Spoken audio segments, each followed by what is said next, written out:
कौन जानता था मोदी जी को 2014 से पहले? कौन जानता था? नहीं जानते थे। आज पूरे विश्व में तूती बज रही है, आज पाकिस्तान की बैंड बजी पड़ी है। क्यों भाई? तो कुछ दिख रहा है हमें, इसलिए हम बना रहे हैं। हम कोई पागल थोड़ी है। आज किसी की ताकत नहीं है जो हमें रोक के कह सके नहीं भाई इतना टैक्स नहीं लगाना है। नहीं, किसी में दम नहीं है। हमारा मन करता है अमेरिका पे टैक्स लगाते हैं, इतने पे टैक्स देना पड़ेगा।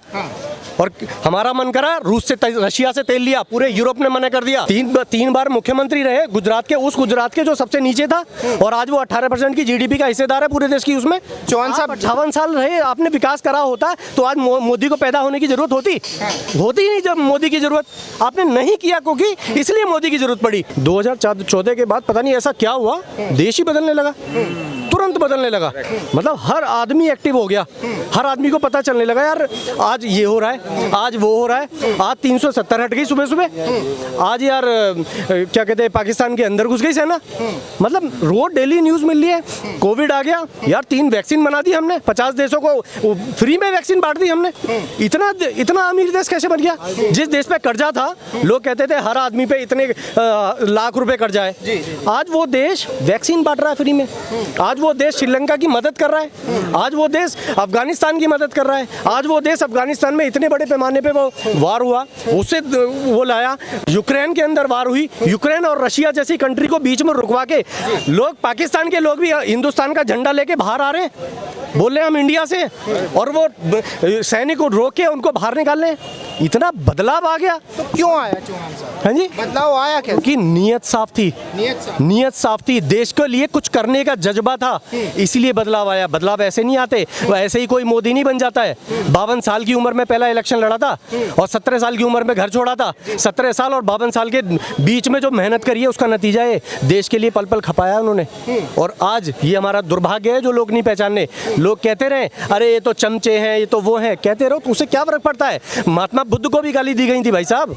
यहाँ तो ये तो मोदी जी हैं, उनको भी फिर, लेकिन बाद में हुआ ना 10वें अवतार हैं महात्मा बुद्ध। यही एक समय आएगा जब लोग पहचानेंगे। लेकिन चौहान साहब विपक्षी तो बोल रहे हैं कि भाई मोदी जी डरे हुए हैं, गरीब हैं, चाहे एक गरीब चाय वाला देश कहाँ चला सकता है?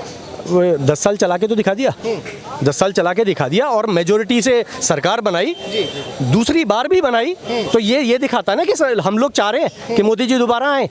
तीन बार मुख्यमंत्री रहे गुजरात के, उस गुजरात के जो सबसे नीचे था, और आज वो 18% की जीडीपी का हिस्सेदार है पूरे देश की। उसमें तो वो किस लिए भाई? एक आदमी को इसलिए प्रधानमंत्री बनाया कि वो 3 बार मुख्यमंत्री रह के उस राज्य को सबसे रईस राज्य की गिनती में उसने खड़ा कर दिया। हमने कहा भाई ये बंदा ठीक है, और आज वही हुआ। आज पूरे विश्व में तूती बज रही है, आज पाकिस्तान की बैंड बजी पड़ी है। क्यों भाई? तो कुछ दिख रहा है हमें, इसलिए हम बना रहे हैं। हम कोई पागल थोड़ी है। कौन जानता था मोदी जी को 2014 से पहले? कौन जानता था? नहीं जानते थे। अब ऐसे कैसे जान गए? अगर चलो 5 साल हमने एग्जाम्पल के तौर पे ले लिए, चले यार 5 साल बना दो, फिर दोबारा क्यों बनाएंगे भाई? बता रहे कि जनता को बहला लिया, फुसला लिया और वोट ले लिया जनता का, इस वजह से बन गए। लेकिन तीसरी बार में जनता समझदार हो गई, अब मोदी जी को कोई वोट नहीं देगा। जनता को बहला लिया, फुसला लिया। 1 अरब 40 करोड़ इनको सबको बहला लिया, फुसला लिया। इतनी मेजोरिटी ने इनको वोट दे दिया। सब पागल थे साले, है? किसी में दिमाग नहीं था कि आदमी हमने बहला रहा है, फुसला रहा है। सब पागल थे।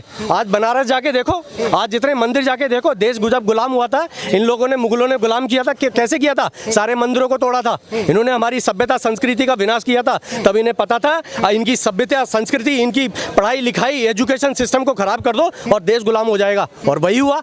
आज ये सरकार है जो उसी पे काम कर रही है, जिससे पता चलेगा कि देश आज़ाद है पूरा। आज किसी की ताकत नहीं है जो हमें रोक के कह सके नहीं भाई इतना टैक्स नहीं लगाना है। नहीं, किसी में दम नहीं है। हमारा मन करता है अमेरिका पे टैक्स लगाते हैं, इतने पे टैक्स देना पड़ेगा।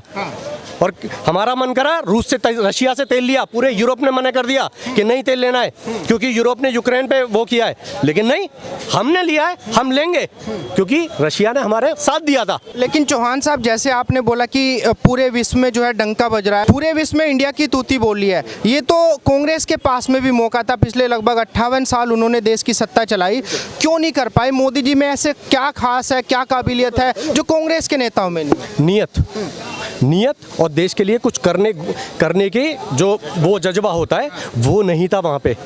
वहाँ पे नियत साफ नहीं थी, ईमानदार नहीं थे ये लोग। इन्होंने एक फैमिली को आगे बढ़ाया और आज जितने चोर इकट्ठे हुए हैं उन सबका डाटा निकाल लो, सबका डाटा बताता है कि सारे भ्रष्ट, सारे चोर। और चाणक्य नीति कहती है जब सारा विपक्ष एक जगह हो जाए तो समझ लेना कि देश का नेता ईमानदार बैठा है, जो राजा है। तो आज हमारे पास एक राजा जो है हमारा, वो ईमानदार है और इतना ईमानदार है, ये हमारे देश का सौभाग्य है। आज मैं शान से बताता हूँ कि मेरे देश के प्रधानमंत्री मोदी जी हैं। तो विपक्ष तो बोल रहा है कि भाई जो तानाशाह की सरकार है इसको हटाना देश की मजबूरी है, नहीं तो देश को बिल्कुल गड्ढे में धकेल देंगे। गड्ढे में कैसे धकेल देगा कि ईडी के छापे पड़ गए, ये पड़ गए, वो पड़ गए। पहले लोग कहते थे अरे यार ये इतने भ्रष्टाचारी लोग हैं, इन पे कोई कुछ नकेल नहीं कसता। आज जब कस रहे हैं तो ये कहते हैं कि इसका फायदा उठा रहे हैं। क्यों भाई? आज जब कस रहे हैं नकेल, सारे भ्रष्टाचारियों को खोज के निकाल लें, कल फिर पूछते हो काला धन कहाँ से आया? ऐसी तो आएगा काला धन, ये काला धन ही तो है। अब आज जब सरकार काला धन निकाल ली है तो फिर क्यों रोक रहे हो? क्योंकि काला धन जमा ही इनके यहाँ है। तो विपक्ष का तो काम ही ये है, काला धन इन्हीं के यहाँ है। अब लालू प्रसाद यादव जेल में, मतलब जमानत पे बाहर है आदमी, और वो बताओ गठबंधन कर रहा है। अंधे हैं क्या लोग? अगर फिर भी लोग वोट देंगे, मैं तो उनसे बड़ा मतलब पापी समझता ही नहीं किसी को। कि मतलब कांग्रेस के नेता पता है कि चोर है, सुप्रीम कोर्ट ने सारे कोर्टों ने बोल दिया भैया चोर है ये, और आप उनको वोट दे रहे हो। जैसे कांग्रेस के नेता रणदीप सुरजेवाला जी बहुत बड़े नेता हैं, बहुत बड़ा ओहदा है उनका कांग्रेस के अंदर, मीडिया सेल के हेड भी रहे हैं, और अभी उन्होंने लेटेस्ट एक था बीजेपी को वोट करी है, वो सब राक्षस हैं। देश के लगभग 37 करोड़ लोगों को जिन्होंने बीजेपी को सपोर्ट किया, वोट दिया, डायरेक्टली इनडायरेक्टली सपोर्ट किया, बोले कि सब जो है राक्षस हैं। क्या लगता है जो आदमी, जिस पार्टी का बड़ा नेता, सीनियर नेता, जिसने राजीव गांधी के साथ भी काम किया और इंदिरा गांधी के साथ भी काम किया, वो आज कह रहा है सारी जनता को यार देखो अभी तो बीजेपी को वोट दे रहे, पहले तो कांग्रेस को भी देते रहे होंगे, किसी और पार्टी को भी देते रहे होंगे, और वो उन सबको चोर बता रहा, पापी बता रहा है, और कह रहा मैं श्राप देता हूँ। मतलब इन लोगों की मानसिकता देखो, संसद भवन के अंदर आप फ्लाइंग किस कर रहे हो, इनकी मानसिकता देखो। मतलब क्या इनका जो अपना कह रहे हैं कि हम प्यार बांट रहे हैं, कह रहे हैं कि हम प्यार ऐसे बांटा जाता है क्या? है मैं अभी फ्लाइंग किस करता रहूं, अभी जूते चप्पल पड़ने लगेंगे, अभी प्यार बढ़ जाएगा मेरा सारा। ये प्यार का सिस्टम नहीं होता कि आप अपनी बहन को स्टेज पे किस कर रहे हो। प्यार अपने घर में दिखाओ आप यार, ये कोई तरीका थोड़ी है प्यार निभाने का। शिष्टाचार होते हैं लोग, मोदी जी के राष्ट्रपति प्रधानमंत्री पैर छू रहे हैं, आके बॉस बता रहे हैं, शिष्टाचार ये होते हैं, ये नहीं होते। अपनी सिस्टर को आप मंच के ऊपर, अभी ये कह रहा था अरे बहन है, बहन को कैसे भी चूम सकते हो, ऐसे कैसे चूम लोगे आप? एक मर्यादा होती है हर रिश्ते की, आप उस मर्यादा में रहो ना। लेकिन उसको पता ही नहीं है मर्यादा में रहना कैसे है।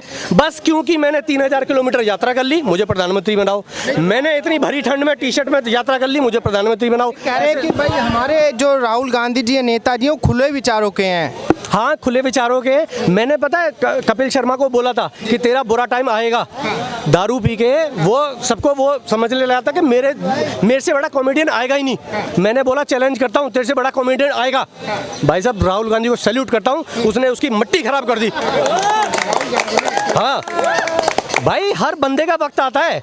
आज राहुल गांधी ने बता दिया कि बेटा कपिल शर्मा अपनी हद में रहियो, और उन्होंने बता दिया आज अपनी औकात में है कपिल शर्मा। उससे बड़ा कॉमेडियन आ गया। तो कॉमेडियन बता रहे हैं, लेकिन कांग्रेस पार्टी बोल रही है कि भाई कोई मोदी जी को झुका सकता है तो केवल राहुल गांधी है। कहने से क्या होता है, कैसे झुका दोगे आप ये कह दो मैं तो अभी एवरेस्ट पे चढ़ के आया हूँ, मैं मान लूंगा क्या? पागल हूँ क्या मैं? मुझे नहीं दिखाई देता है जो आदमी आलू से सोना निकाल रहा है दूसरी तरफ से मशीन में, ऐसे कैसे पॉसिबल है भाई? आपके पास विजन नहीं है यार देश को चलाने के। केवल यात्राएं करने से, बाइक पे घूमने से देश चल रहा है क्या?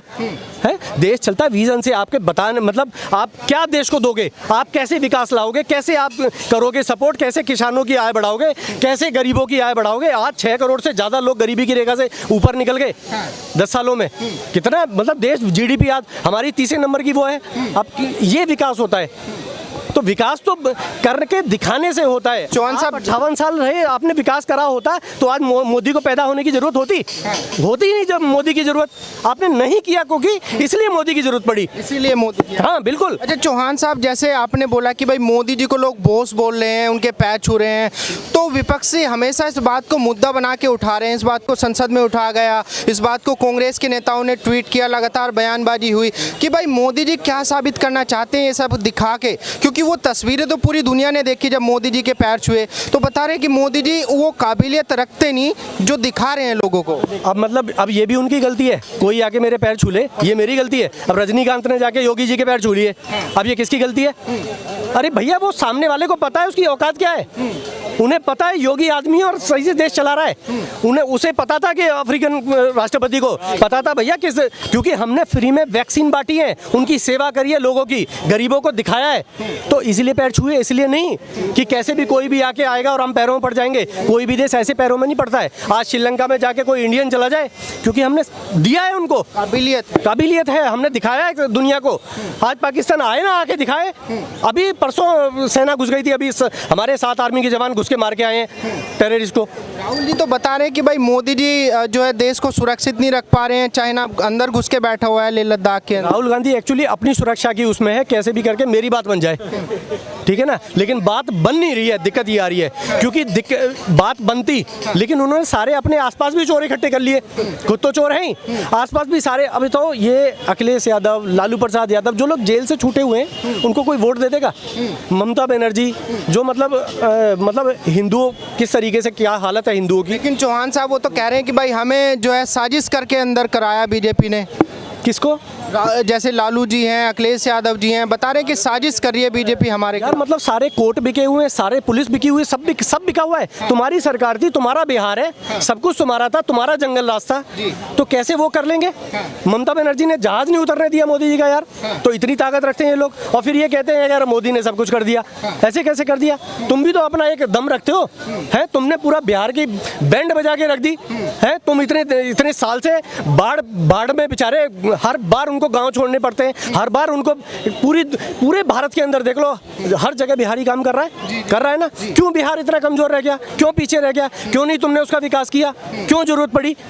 इसलिए जरूरत पड़ी क्योंकि तुमने विकास ही नहीं किया, क्योंकि तुमने पूरा खानदान देख लो आप, चाहे वो मुलायम सिंह यादव हो, चाहे वो लालू प्रसाद यादव हो, सारे आपको रईस मिलेंगे। कैसे भाई, ऐसा कैसे हो गया? बता रहे हैं कि मेहनत की कमाई है हमारी, गट्टों की कमाई। हाँ, क्योंकि वो गऊ माता का चारा था, जानवरों का चारा था, मतलब उनका चारा छीन के उन्होंने उसको उसमें से घोटाला किया यार। शर्म आनी चाहिए, मतलब इतनी मेहनत करी उन्होंने, तो एक चारे में से भी पैसा निकाल लिया उन्होंने। अब सोचो कहाँ से पैसा निकाला होगा? यूनिवर्सिटीज के नाम पे पैसा निकाल लिया, एजुकेशन के नाम पे, जबकि बिहार के आदमी IAS IPS सबसे ज्यादा वहां से निकलते हैं। अगर ये चाहते तो पता नहीं बिहार कहाँ से कहाँ पहुंचता, लेकिन आज इनकी वजह से, इनके भ्रष्टाचारों की वजह से आज बिहार का वहीं है।